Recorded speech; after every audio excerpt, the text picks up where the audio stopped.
2 beses sa isang linggo kung mamalengke si Jedo, pero hindi nito laging nakakalimutang magdala ng eco bag bilang lalagyan ng mga pinamili.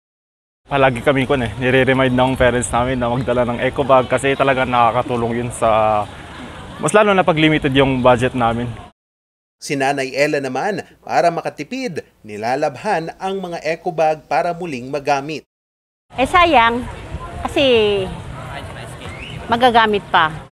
Pero para sa mga mamimiling walang dalang eco bag o lalagyan ng mga pinamili, maaring makakuha ng libre sa tanggapan ng Public Order and Safety Division. Ito ay sa paglulunsad nila ng donation drive ng eco bag at containers. Sa dami-dami ng mga plastic natin sa bahay, eco bags, disposable containers such as itong mga ice cream plastic containers, no? Tsaka yung mga iba pang disposable na containers talaga, ay instead na nakaupo to sa ating mga bahay, dalhin natin sa palengke para magamit ng iba.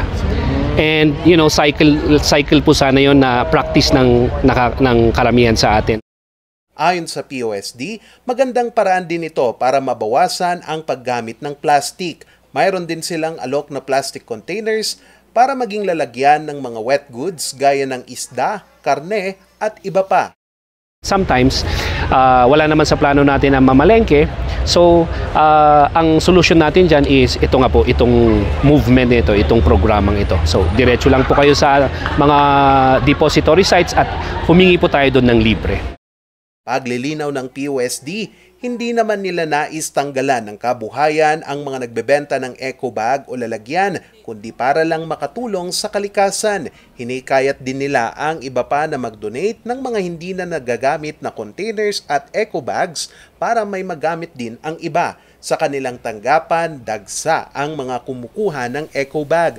Mayroon ding nag-donate ng tray ng itlog, dating lalagyan ng ice cream at iba pa. Sang-ayon naman dito ang General Services Office pero kailangan ding maging responsable sa paggamit ng eco bag.